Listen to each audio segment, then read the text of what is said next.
বেসিকের পক্ষ থেকে সকল শিক্ষার্থীদেরকে জানাই শুভেচ্ছা ও অভিনন্দন।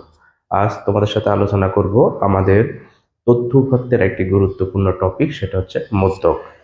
তো মদ্যক শব্দটা আমরা বুঝতে পারতেছি, মদ্যক মানে হচ্ছে মাছ, মাঝখান বোঝাচ্ছে বা মাঝের পথকে বোঝাচ্ছে। তো চলো আমরা আলোচনা করি মদ্যক। আগে এই মদ্যক শব্দের অর্থ কি আমাকে সেটা বুঝতে হবে। মদ্যক মানে হচ্ছে মধ্য পদ বা মাছ, মাঝখান বলতে পারি, মানে মাঝের অংশটাকে বোঝাচ্ছে মদ্যক। ওকে, এখন এই মদ্যক কাকে বলে? তথ্য উপাত্ত এই অধ্যায়টা মূলত হচ্ছে একটা পরিসংখ্যানের অধ্যায়, ঠিক আছে? এই জন্য আমরা এখানে কি লিখলাম? পরিসংখ্যানের উপাত্তগুলো মানের ক্রমানুসারে সাজালে। এখন উপাত্ত কি আমরা অনেকেই বুঝতে পারি না। উপাত্ত কি? উপাত্ত মানে হচ্ছে সংখ্যা। উপাত্ত মানে হচ্ছে কি? সংখ্যা। তার মানে কি আমরা বুঝতে পারি?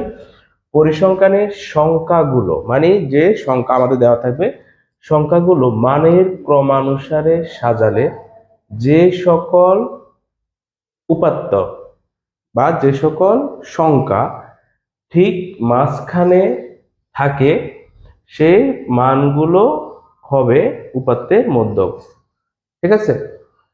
ঠিক মাঝখানে যে মান থাকবে, একটা মানও থাকতে পারে, মাঝখানে দুটা মানও থাকতে পারে, মানে মধ্যবর্তী যে মানগুলো থাকবে সেটা হচ্ছে মধ্যক। মধ্যক নির্ণয় করতে হলে প্রথমে কি করতে হবে?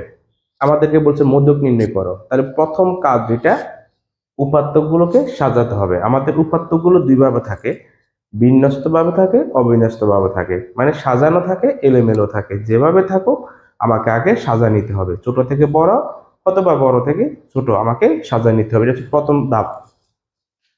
উপাত্তগুলো কয়টি উপায়ে থাকতে পারে, মানে উপাত্তগুলো বা সংখ্যাগুলো কয়টি ভাবে আমাদের সামনে থাকতে পারে?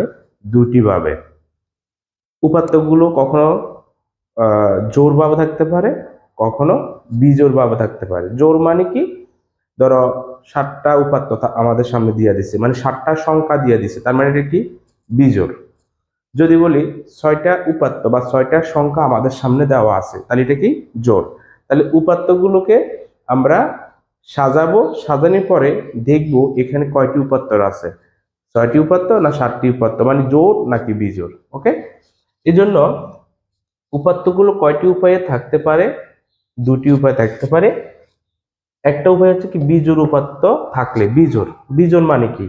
1 2 3 4 5, এখানে কয়টি উপাত্ত আছে? 5টা, তার মানে কি? 5টা হচ্ছে বিজোড়, ঠিক আছে? এখন দেখো আমি এখানে একটু খালি জায়গা রাখলাম। আমরা জানি মধ্যক নির্ণয় করতে হলে আমরা কি বলছিলাম? মধ্যক নির্ণয় করতে হলে উপাত্তগুলো সাজাতে হবে। তাহলে আমরা এখন সাজায় নিব। তাহলে প্রথমে আসবে কত? 2, 2 এর পরে কত আসবে? 3, 3 এর পরে কত আসবে? 4, 4 এর পরে কত আসবে? 5, 5 এর পরে কত আসবে? 9। তার মানে মধ্যক নির্ণয় করতে হলে আমাকে যে উপাত্তগুলো দেওয়া থাকবে সেগুলোকে প্রথমে সাজাইতে হবে। সাজানোর পর আমি দেখলাম এখানে 1 2 3 4 5, 5টা আছে। তাহলে বিজোড় উপাত্ত থাকলে মধ্যক নির্ণয়ের সূত্র, তাহলে বিজোড়ের ক্ষেত্রে মধ্যক নির্ণয়ের একটা সূত্র হচ্ছে উপাত্তগুলোর সংখ্যা। তাহলে এখানে আছে উপাত্ত কয়টি? উপাত্ত আছে 5টি। তার সাথে যোগ করবো কত? 1, আর ভাগ করবো কত দ্বারা? 2 দ্বারা। তাহলে এখানে হবে 6 2, কাটাকাটি করলে হবে 3। তার মানে তৃতীয় পদ, মানে 1 2 3, এটাই হচ্ছে আমার মধ্যক। যদি বলে এই উপাত্তের মধ্যে মধ্যক কত? মধ্যক হবে 4। আর যদি তুমি না সাজাও তাহলে তোমার এখানে মধ্যক হবে কত? 9। এভাবে হবে না। ওকে, জোড় উপাত্ত থাকলে 4 5 9 2 8 6, 1 2 3 4 5 6, এখানে উপাত্ত আছে কয়টি? 6টি। তাহলে 6টা জোড় সংখ্যা। তো এখন আমাদেরকে কি করতে হবে? উপাত্তগুলো সাজাতে হবে। 2, 2 এর পরে 4, 4 এর পরে 5, 5 এর পরে আসবে 6, 8 9। উপাত্তগুলো আমি সাজিয়ে ফেললাম। জোড় উপাত্ত থাকলে মধ্যক নির্ণয় সূত্র হবে মধ্যবর্তী দুটি পদের যোগফল। মধ্যবর্তী দুটি পদ মানে মাঝে দুটি পদ। দেখো কিভাবে নির্ণয় করব। আমি এখান থেকে দুটি সংখ্যার নিচে দাগ দিলাম, প্রথম থেকে শেষের থেকে আমাকে দুটি সংখ্যার নিচে দাগ দিতে হবে, কেমন? এখন দেখো মাঝে আছে কয়টি সংখ্যা? দুটি সংখ্যা। এই যে দুটি সংখ্যা, এই দুইটা সংখ্যায় আমার এখানে আসবে। কি বলছে, প্রথমে দুইটা শেষের দুইটা বাদ দিলাম, এবার মাঝখানে যে দুটা থাকবে মধ্যবর্তী বলছে না, মধ্যবর্তী দুটি পদের যোগফল। তাহলে এই মধ্যবর্তী দুটি পদ কত কত, 5 + 6, নিচে আছে কি 2, 11, 11কে 2 দ্বারা ভাগ করো, তাহলে 2 দ্বারা ভাগ করলে হবে 5.5।